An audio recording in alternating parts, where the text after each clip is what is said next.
ay ca le temps que Pape Ndiaye di ñëwaat dafa demoon doxantu ji doxut moom yi lay def day réer ci kër gi nag même fajar gi dañ koy woo muy soog a ñëw nii laa mel su ma la miinee rek dama lay dugg.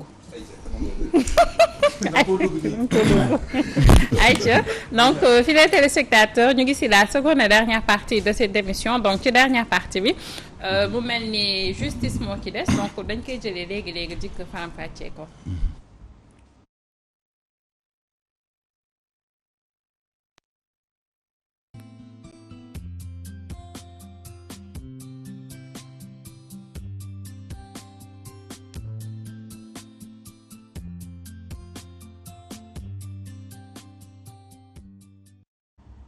alors comme ni leen ko Pape Ndiaye waxee tout à l'heure affaire Astou Sokhna lay waxtaanee mu mel ni mbir mi ngi woon ci loxo yoon mu am nag ay derniers rebondissements yu nga xamante ni amoon na ci waaw mais balaa ma ciy ñëw ma fàttali tuuti rek lu jëm ci agenda judiciaire 2022 bi ndax tey ci biir mois de mai bi am na fi ñetti rendez-vous judiciaire yu am solo yoo xamante ne lu jaar bàyyi xel la. bi si jiitu mooy le 18 mai bii nii ci la yoon di joxe atte bi ci mbirum Barthélémy Diaz muy affaire Ndiaga Diouf muy Ndiaga Diouf bi ñu fi faatoon 2011 fële ca buntu mairie Mermoz Sacré-Cœur donc atte woon nañ ko atte bu njëkk ba justice condamné woon Barthélémy Diaz 2 ans dont 6 mois ferme mu defoon appel cour d'appel attewaat mbir mi donc dogal boobu noonu la cour d'appel war a joxe le 18 mai bii nii donc ci affaire Ndiaga Diouf verdict bi ci lañ koy joxe le 25 mai fële ca tribunal bu Louga ci la ñuy tijji wala bokk bu Linguère ci la ñuy tijji atteb ñeenti bébé yi nga xamante ne dañoo faatu woon fële ca hôpital bu Linguère donc boobee tamit agent de santé yi nga xamante ne ñu ngi leen ci doon topp donc le verdict bii nii ci la atte boobu di tijji le 30 mai ci la procès affaire terrorisme di ubbi également ñoom Matar Joxaane ak ñi nga xamante ne dañ leen attendoo woon ak Imam Ndaw donc ñooñu ñëpp dañ war nañu taxawaat le 30 ñu attewaat leen donc mu ñetti rendez-vous yoo xamante ne yu am solo la waaw moom bokkul moom duñ ko attewaat day ñëw comme seede. dina ñëw. waaw dina ñëw comme seede mais du bokk ci ñiy attewaat donc yooyu yëpp ci rendez-vous judiciaire la xanaa liñ ci mën a dolli rek mooy le dernier vendredi de chaque mois ci la ñuy juger homme de tenue yi fële ci tribunal comme ñoom benn bés boobu rek lañ leen di atte ci weer bi te Ndakaaru lañ leen di atte tey li nga xamante ne moom laa bëggoon waxtaane mooy mbirum Astou Sokhna enquête bi niñ ko amalee ndaxte démb ci àllarba ji tribunal bu Louga joxe na atte ñi nga xamante ne ñoom ñooy sage-femme yi ñu ci doon topp juróom benn nit lañ ci doon topp ñett yi teg nañ leen ay daan yeneen ñett yi yoon da leen a setal ñi nga xamante ne dañ leen teg daan la boo xam ne nag daanaka duñ ko tëdd ndax sursis la 6 mois avec sursis lañ leen tëj donc mu nekk juróom benn weer yoo xam ne duñ ko tëdd waaye nag ci leeral sursis li muy tekki mooy 6 mois yi doo ko tëdd mais fii ak 5 ans loo fi defati lu yoon tere boo ñëwee da ngay tëdd 6 mois yi ba noppi ñu soog laa atte ci lu bees li nga def sursis loolu lay tekki. d'accord waaw. xam ne ñu yaakaar na sursis moom lu neex la rek. dem nga sursis loolu lay tekki. waaye am na ñoo xam ne nga dóor leen fen ñu tëdd ko sax moo leen gënal sursis. 5 ans dafa biir juróomi at yi. boo fi juumee wala nga. wala nit provoqué la nit xam ne yaa ngi sursis mu provoqué la. sursis normal ak sursis Sénégal est-ce que benn la. waa Sénégal de moom Sénégal la rek moom mi ngi noonu moom. xam naa li ma lay wax. non xam naa li mu bëgg a wax maanaam nit mën na nekk ci sursis def lu yonte boo ñëwee duñ sax lijjanti sursis bi la nga waroon te da nga ñëw rek ñu attali ci lu bees rek nga avancé affaire léegi dañ koy fàtte quoi yoon du ko calculer donc sursis loolu lay tekki liberté provisoire kay. waaw sursis ah waaw loolu da lay yar lu bëri sax. te pourtant am na yeneen sax yu xaw a nuroog sursis yoo xam ne peut-être dañ ko doon appliquer sax lu jëm ci affaire probation ak yooyu ajournement de peine yooyu yëpp am na par exemple ñu ne dañ waaw mode d'aménagement de peine maanaam mën nañ la teg daan ne la dañ la koy ajal di observer sa comportement fii ak benn durée bu fekkente ni changé nga defoo dara xëyrun boo changé wul daan boobu mën nañ ko wàccee donc loolu yëpp am na loolu yëpp ay mbir la yoo xamante ni yoon daf ko prévoir mais bon parfois ci application bi gars yi duñ ko faral di appliquer trop le système est trop répressif système bi dafa répressif ba mu ëpp quoi dañu yaakaar ni tëj nit kaso rek mooy solution bi alors que am na yeneen solution yu gën a efficace yoo xam ne loi bi prévoir na ko mbirum Astou Sokhna man ni ñu amalee enquête bi en fait man moo tey sama xel vraiment enquête bi dara jaaru ci yoon moom laa doon wax ni l'enquête était biaisée dès le départ ni ñu defee rapport bi nga xamante ni moom mooy rapport ministère de la santé bi justice sukkandiku ba def enquête vraiment dañu passé complètement à côté de la plaque d'accord ndax Sénégal dañu am culture lenn mooy impunité ak tamit lu ñu tuddee poursuite sélective mbir day am ñi ñu ci war a topp ñëpp duñ leen topp ñi nga xam ne ñoom ñooy féete ci kaw dañ leen di protéger pour sacrifier ñi nga xam ne ay second couteau lañ dans l'affaire Astou Sokhna mais sage-femme yi ñu ci doon topp yëpp ay second couteau lañ ñoom ñëpp ay second couteau lañ. seeni kilifa ñi leen féete kaw ñoo leen jox ndigal ñu def li ñu def. donc naka nga mën a comprendre kon yoon topp leen ñoom ñu bàyyi seen kilifa yi nga xamante ne ñoom ñoo leen jiite jox leen ci ndigal. loolu kenn mënu ko comprendre. parce que boo doon xool chaîne de responsabilité la. directeur hôpital bi. gynéco bi nga xamante ne moom moo ko wax foon sage-femme ak sage-femme yi muy ñetti extrémité yooyu. waaye léegi yow nga topp ñi ci cat bi. bàyyi ñaar ñi nga xamante ne chaîne de responsabilité la. nga bàyyi directeur romb gynéco bi ñëw topp sage-femme yi nga xam ne ñoom ñoo parce que directeur bi dañ ko relever de ses fonctions. léegi loolu rek ay sanction bi ñu teg ci kaw. dara fekk ko ci amul benn côté yoon moom dara fekk ko ci. te pourtant am na ci yeneen dossiers yoo xam ne yoon doxaleewul noonu. yéen a ngi fàttaliku Magic Land roue bi fa kii woon ba xale boobu dee. mais le directeur dañ ko arrêté placé ko sous mandat de dépôt alors que mbir mi sax fekk ko fa. mais ñu ne ko yaay njiit yaa ko jiite rek tu es responsable. ñu jàpp ko tëj ko ci kaso bi. mais au même moment le directeur on s'est limité relevé de ses fonctions. loolu nag dafa bëri lu muy am Sénégal c'est-à-dire que mbir day am. mais pour protéger les chefs dañuy protéger les chefs sacrifier les seconds couteaux yi nga xamante ne ñoom ñooy éléments yu ndaw yi donc vraiment loolu dafa nekk loo xamante ni kenn mënu koo comprendre directeur bi ñu relever ay fonctions mun naa nekkat feneen directeur wala mën na continuer di nekk docteur wala mën na ubbi c'est comme ce qui s'est passé fële commissariat spécial bu port Elimane Touré bi faatu woon mujjul fenn ka jiite woon commissariat ba jamono yi dañ ko relever de ses fonctions rek affecté ko feneen jeex na mujjul fenn te dafa dee en garde à vue ci condition yoo xamante ne ba léegi kenn élucidé ko kenn leeralu ko Elimane Touré ak yeneen cas yoo xamante ne Famaña bi ñu fi rayoon daggate ko sàmm ko ci corniche bi mujjul fenn waaw ñi ñu fi rayoon ci période élection te foofu c'est l'occasion ma attirer attention parents yi nañu moytu période élection la ñu nekk te Sénégal dañu baaxoo saa yu ñu jig see élection meurtre yi day bari xale yi réer dañuy bari nit yi ñuy faat di leen sàcc dañuy bari saa yu ñu dëgmalee élection nag mu am ay cas te cas bu fi mënta jàll Sénégal xaw ma lan la ñuy leeral de waaye crime rituel sacrifice munoo wax ba mu leer du mujj fenn bu ñu la rey du mujj fenn Maodo Malick Pouye ci période élection lañ ko rey fii ci Médina Seynabou Seck ak yeneen cas yu bëri yoo xamante ni ba léegi ni mujjul fenn donc vraiment côté parents yi nañ gën a vigilant ci période élection bi ñu nekk ñu gën a sàmm xale yi surveiller leen mais aussi gën a vigilant ci période sécurité bi nga xamante ni moom la ñu nekk donc maa ngi woon vraiment di déplorer le fait que à chaque fois yu mel ni bu amee second couteau yi la ñuy sanctionner rek à la place des vrais commanditaires. mais sénégalais c'est vrai que ñoo doon wax que justice soit faite pour Astou Sokhna mais est-ce que façon justice bi moo taxoon tey nit ñi jóg ci plateau télévisé yi wala ku ci nekk au fond de toi ngay ñaaw lu xewoon foofu ca Louga est-ce que façon bi moo taxoon. tey jii ne atte bi boo ko doon jàngat da nga naan justice dafa joxe un verdict d'apaisement maanaam pour calmer mbir yi. parce que gis nañu bi ñu soog a arrêté sage-femme yi am nañ fi benn journée boo xam ne grève la woon. xaw ma nu ñu ko tuddee woon journée sans accouchement. journée sans maternité. ba ñu bëri di ko ñaawlu donc ci yoon boobu noonu moo tax peut-être ñu dem ci li nga xam ne moom mooy verdict d'apaisement. alors ñi nga xamante ne ñoom ñooy famille Sokhna naam sage-femme yi fi ñu toll nii ñi génn nañu pour ñibbi seen kër. mais au moins c'est un verdict symbolique parce que mbirum Astou Sokhna. naam sage-femme yi ñu ci doon tuumaal ñoom ñëpp génn nañu mais vraiment dafa yeelu bari parce que permettre na ñu xam ne suñu système de santé bi dara baaxu ci et que am na lu bari loo xam ne dañ ko war a soppi war ko ci corriger mais aussi gis nga mbirum Astou Sokhna ba mu amee témoignage yu jug yëpp ak li nga xam ne ku nekk di jug di wax sa problème erreur médicale négligence médicale yi nga xamante ne am na te waxaguñ dara fàtteeguñu sax coowal Astou Sokhna gis yeneen cas yu bëri yoo xam ne génn na fi gis ngeen la xew Kaolack ba procureur Kaolack bi génn na wax nee na dinañ ci tijji ab enquête gis ngeen la xew fële ca hôpital Dabakh Malick Dalal Jàmm également la fa xew donc vraiment mu nekk loo xamante ni war nañu toogaat càmbaraat suñu système de santé xool naka la ñuy saafara li nga xam ne moom mooy mbir yi donc peut-être que kon mouvement d'humeur boobu noonu ñuy bañ ñu doon bañ moom moo waral ñu dem ci li nga xam ne moom mooy verdict d'apaisement même bu fekkente ne ci wet gi am na ñu ne bon un état doit être fort waruñu woon céder à la pression am na sax ñuy dem ba ne bu doon jamonoy Abdou Diouf rajje na sage-femme yi Sénégal yëpp moom yooyu moom du ko yàgg comme ni mu ko defoon ci policiers yi affaire yi bi muy am je pense que am na benn reportage société boo xam ne defoon naa ko ci wàll bi mais dama dal ci benn vieux boo xam ne dafa marqué vieux bi Badji la sant xam nga lu mu wax amul lu mu ci segg dane dans un état sérieux lii bu doon am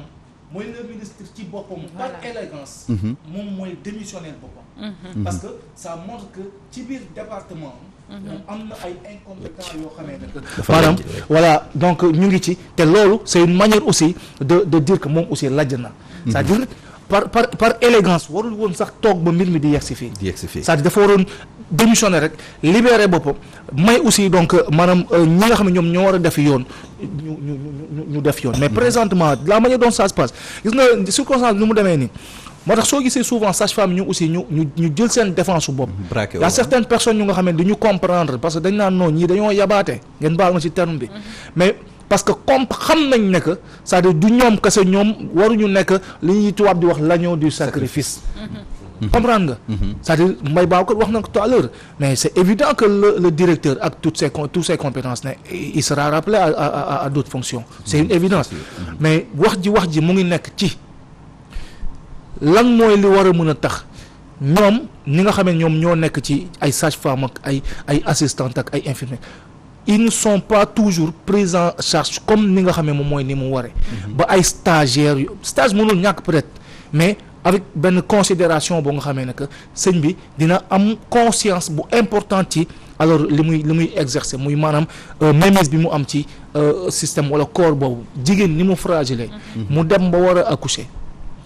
ñu war ko seetaan noonu beneen gis nga xoolal déjà yaa ngi wax tout à l'heure yaa ngi cité tout à l'heure ay yeneen ci ay mbir yu fi am mais gis nañ donc sunu correspondant bi nekk Louga je sais pas mu envoyé l'élément qui dit que xale bi dañ ko defoon ci carton ba yóbbu ko morgue ba jàpp ne dee na waa ji yor morgue bi ba mu ubbee ba ñëw laalaat xale bi gis ne xale bi muy commencé di ticheli wala di sëxët di jooy donc imagine boobu négligence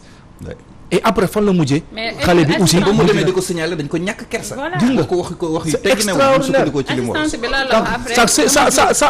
ça revient toujours à dire maanaam est-ce qu'il y a véritablement les personnes qu'il faut et loolu noonu c'est la responsabilité du ministère de la santé xam nga déjà fi nga njëkk a wax sax loolu li muy wane mooy Sénégal moom amuñu culture d'émission dañ lay dénk benn secteur nga lajj ba ñëpp xam ne lajj nga échec total lamentable mais amuñu culture d'émission parce que boo xoolee tey jii nii mais scandale yi am dans le secteur de la santé kenn xamul nu mu toll secteur de la santé ñaata la budget la ko Assemblée nationale di daggal ñaata ci ay xaalis moo fi dugg ci jamono Covid yi mais voilà un secteur boo xamante ni la santé est plus malade même que les patients secteur la boo xam ne scandale sur scandale ba pare li ci gën a métti mooy taxawaay bi nga xam ne moom la ñu war a am parrainage duñ ko am parce que man toog nii rek croiser le bras di xaar erreur médicale wala négligence médicale am fenn ñu arrêté ni tëj réglewul mbir mi nañu xool dañ ko war a defar nañu xool sage-femme yi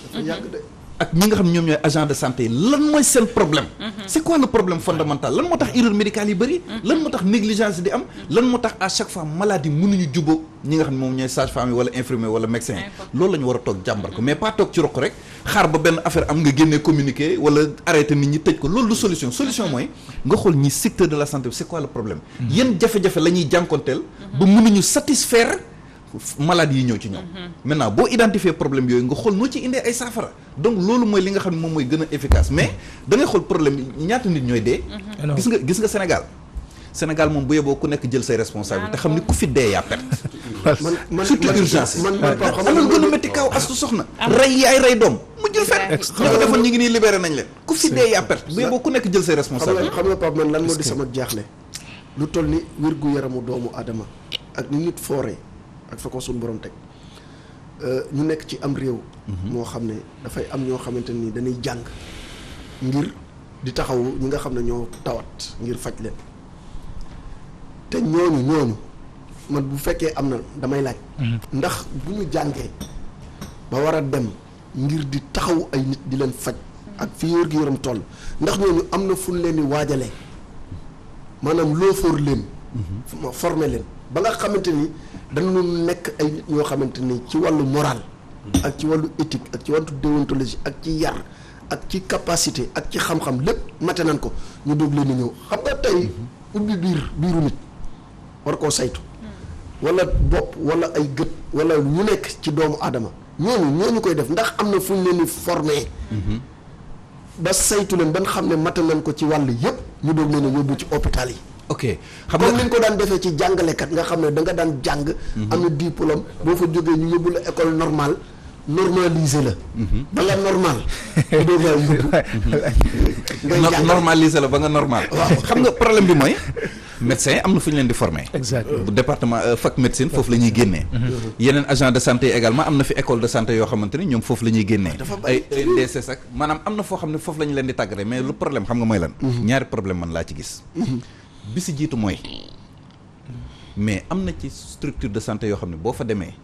ñi ñu war a recruter dëgg jàng ko mën ko am diplôme bi duñ ko def.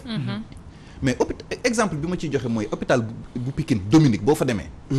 ak yeneen bëri na ay structure de santé ay hôpital yoo xam ne nekk Sénégal. ay balekatu hôpital yu ñuy jël solo leen blouse ñuy pikiir di faj nit.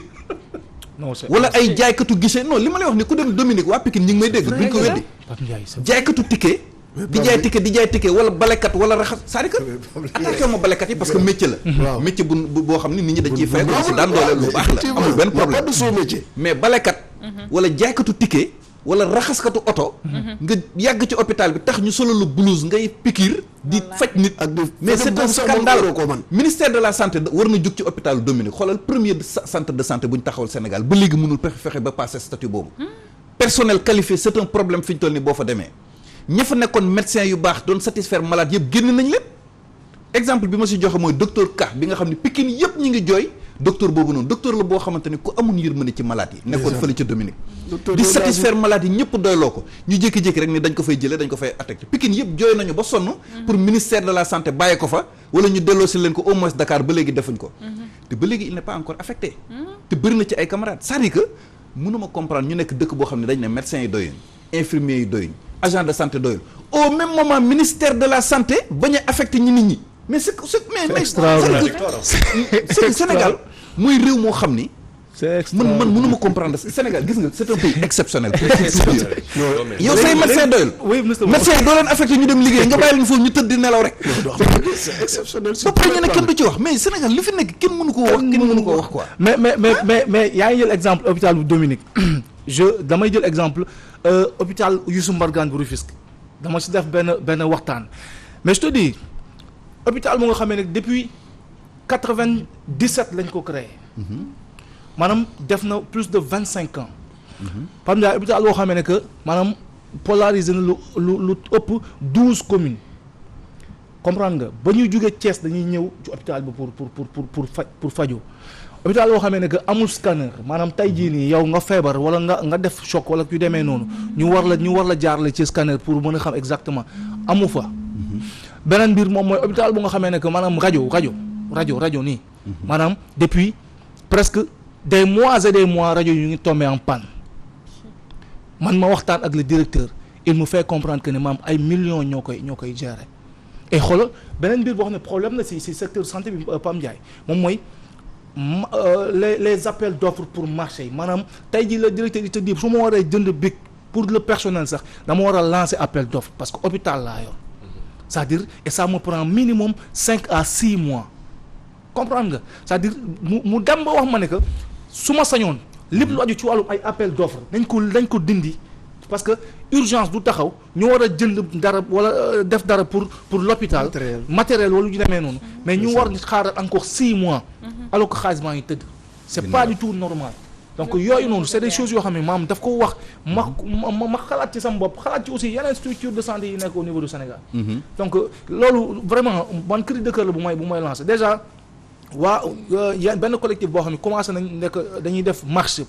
pour le samedi bii di ñëw nii pour réclamer que hôpital bi am wala rajo yi paan en tout cas ñu réparer ko rapidement parce que donc xalaatuñu nekk dina mën a nekk tey jii nii dëkk bu toll ni Tëngéej donc te du am rajo pendant au moins 6 mois. mais man je me dis Pathé li nga wax nii yëpp travailleurs yi nga xam ne ñoo nekk ci secteur santé ñoom la ñuy exposé parce que tey bu njombee amee ñoom la ñuy jël comme li Pam Ndiaye wax tey jii jël ay daan teg ko seen ndodd alors que tey li warloog hôpital bi état bi wàccoowul ak ñoom après ñoom aussi ñooy subir les pots cassés je pense que aussi war nañu di réagir avant bu ko defee bu njombe amee dinañ xam ne ñoom waxoon nañu mais xëy na état moo lajj ci liggéeyam gis nga man su ma doon ministre de la santé damay déguisé wu jël kaalaw comme naari ni ñuy kaalaw sol caaya kaalaw déguisé ñëw rang jënd ticket 200 wala ticket téeméer dugg xool hôpital yi nan la ñuy traité nan lay defee bu ko defoon xam parce que li ñu gis mooy bu ñu annoncé ni ministre de la santé day ñëw te structure ñu peinture bale raxas indi matériel yëpp teg wane ni voilà tout va bien monter ay malades yoo xam ne dañuy ñëw témoigner ni waaw moom kay tarkal kii nañu ak yooyu noonu parce que comprendre nga bu ministre ba demee pagaay bi commencé waat su ma doon ministre de la santé damay sol caaya kaalawu laxasu takk masque jiw rang ba sama rang yegg ma jënd ticket bu téeméer dugg xool mbir mi nan lay doxee ci il est pas aussi engagé gis nga bu ko defoon dina gis ay dina dàq ñu bare moo tax gis nga hôpitalu Pikine bii hôpital Dominique bii ministre de la santé war na ci jug parce que la fa am c'est inadmissible xam nga maa ngi leen di citer léegi kaaw docteur Ka pour vous résumer en 2020 ci période Covid bi dafa def liggéey bu xarañ ba ñu élire ko meilleur médecin biir Pikine meilleur médecin biir Pikine mais actuellement tey ñii ñu dindi ko fa ba léegi depuis 1 an affecté waatuñ ko feneen alors que population bi ñi nga jooy médecin effectif bu doy personne ne comprend beaucoup de médecins ñoo am ci ni ministère de la santé daf leen yóbbu en chômage technique chômage temporaire affecté guñu leen ba léegi depuis 1 an ñuy xaar seen affectation alors que médecin doyul Sénégal met na ñi ngi xalaat mais c'est-à-dire que loolu mooy gis nga man parfois justice bi ñu ma jox wala fa jël ma koy def parfois damay bëgg jël justice bi teg ne jël santé parce que secteur bi dafa bëri ay scandale te doo gis ñu ciy wax man loolu moo mu métti y a tellement de problèmes mais doo dégg ku ci wax ba demal fële hôpital fële Fann pédiatrie demal hôpital Dantec da ngay foo xam ne hôpital fu ñuy fajee wér-gu-yaram mais seen douche yi salte waaye boo xam ne ñemewoo fa sax dugg c'est un véritable problème le secteur de la santé au Sénégal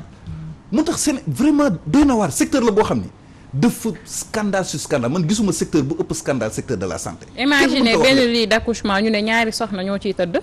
perpendiculaire kii tëddee nii kii tëddee nii ku ci nekk uuf sa doom parce que lan y a pas assez de lit mais c'est grave. jigéen ñoo xam ne pour ñu matu ci ay saret lañ leen di teg di leen yóbbu. man gis nga santé ñi toog fi jëpp amul kenn koo xam ku ci nekk mën ngaa wax. sa mbokk problème bu mu ci dund wala lu mu ci kii ku ci nekk mën nga ko seede. dëgg la loo xam ne man c'est grave. c'est-à-dire dafa am ay secteurs yi nga xamante ne il faut nga def ko muy doon sa priorité xam lan la. lii di nga xamante ne mooy armée li nga xamante ne mooy justice mooy santé éducation. warul manquer dara. c'est-à-dire quand je dis manquer dara mooy financièrement warul manquer dara mettre les personnes ci place yi tax ñu war a toog foofu noonu.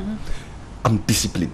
C'est très important parce que après day andi frustration quand tu vas voir ñenn ñi di pasare yenn xaalis bi alors qu'il y a des priorités. dëgg da ngay xam say priorités et ñun loolu mooy suñu problème Sénégal xamuñu lan mooy suñu priorité. te loolu soo ko defee rek automatiquement les gens vont se frustrer di def lu leen neex. ama sànq mi ngi koy wax nga jékki-jékki gis ay hôpitaux yoo xamante ne c'est pas vraiment des infirmiers la ñu teg seen place. mais da ngay ça va chuter. mënoo am benn assainissement bu baax. dara baaxul insalubrité bi c'est autre chose. donc yooyu yëpp en fait il faut que ñuy xoolaat ko bañ a tamit di topp yenn détails yi nga xamante ne ni amul sens y a des priorités dans si dëkk. da ngay jël loolu mooy tax dëkk di développer parce que loolu su amul rek lépp la reste dara du baax. dara du baax Pape Ndiaye mais est-ce que namoo Eva Marie Coll.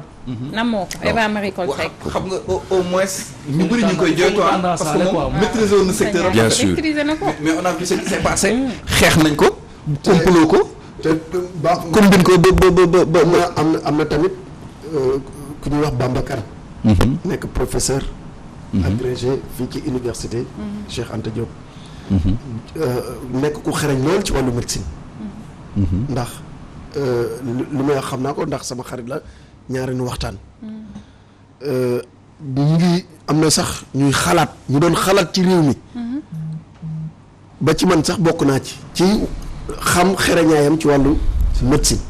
bi Eva Marie Coll Seck demee ñu ngi doon xalaat ne moom moo koy wuutu ci xam gu mu xam lu jëm ci wàllu santé ndax ci biir réew mi ak ci bitim réew bari na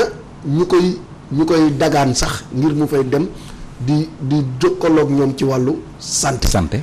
ba am na sax ci wàllu garab yoo xamante ni mesuroon na am lu mu ci defar ba yooyu sax yooyu ñu ngi ci laboratoire rek yooyu waaw ku nekk doomu réew mi am xam-xam bu toll noonu jàng ci réew mi ba bitim réew di soxlaa sax xam-xam ñu lay woowee fu ne nga nekk fii ci réew mi tamit ñu am jafe-jafe yu toll noonu ci wàllu santé tamit ñu bàyyi di ko seetaan la góor ga waxoon day delsi Sénégal daal day réew mu ay ci ndaanaan waaw bu ñu bëggee bàyyi yenn secteurs yi ndaanaan ya fa nekk xam ko man ko ñu ne leen fa ñukk nu yekk bu naqari dem na toppaat yeneen tamit mais da ngay xool faculté de médecine bii. mais fu ne la ay nit nationalité adduna bi ñëw di fa jànge presque dëkku Afrique yëpp Afrique fii la ñuy ñëw jàngee fi médecine. lu ma jaaxal la. donc meilleur kii yëpp ñun fii lañ leen di tàggatee te Sénégal ku ci am problème dañ lay évacuer boo dem nga Maroc dem nga Europe wala dem nga feneen xam nga contradiction gis nga Sénégal xaw ma lu ñu yàlla xañ de waaye du xam-xam loo xalaat moo tax yeneen dëkk yi dañ la naan secteur bu ñu bëgg diagnostic nii dañ naan non demal Sénégal boo tëjee tiroir yi di nga gis documents yi séminaire yi xalaat nañ ci ba pare ñu jël dem appliquer voilà boo ñëwee fii tamit jàng ko ba mokkal ko fi nga koy jàngee ba mokkal ko dem sa réew di ko fa jëfee yow mu jéggi réew mi bu ñu amee soxla ci loolu sax waaye jafe-jafe ñu demaat fekk foofu ñi nga xam ne fi lañ ko jàngee ca ñoom la ñuy dem est-ce que la famille de Astou Sokhna ñoom présentement am nañu droit def recours pour dire que ils sont pas satisfaits ci mbir mi mën na nekk xam nga ñoom ñoo porté woon plainte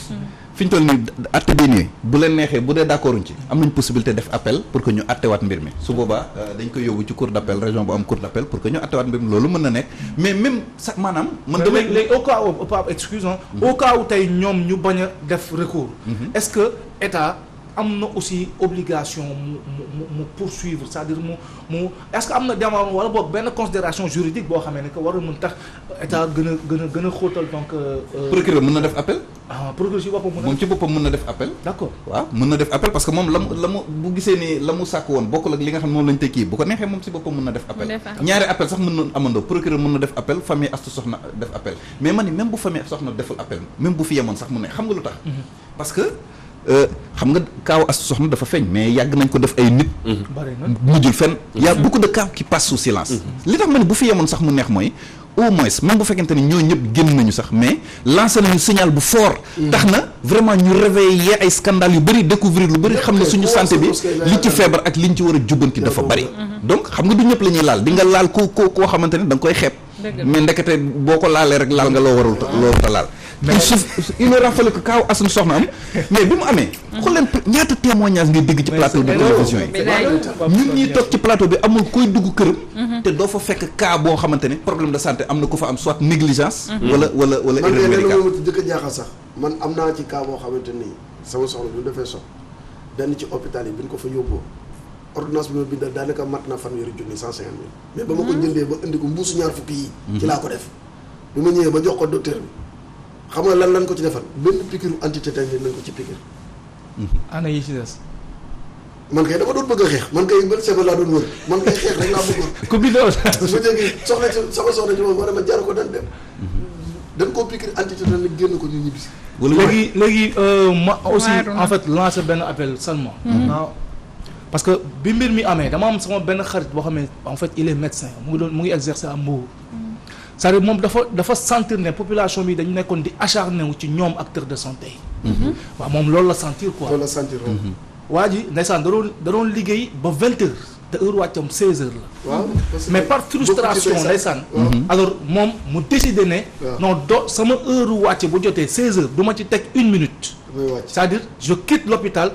avec ou sans la présence des patients bu ñu fi nekkoon sax dama leen fi bàyyi dem ñibbi sama kër parce que je vois que am na ñu nga xam ne ils sont en train véritablement de s'acharner ci ñun quoi te ñun dañuy ak lu mënti am dañuy bàyyi suñu temps di def ay heures supplémentaires yoo xam ne état du ñu ko fay parce que rus nañ di romb nit ñi ñu toog di ñu xaar ñu ne ñu jël suñu sac sumi suñu blouse def genre juste pour dire que maanaam quand on le faisait c'était pas pour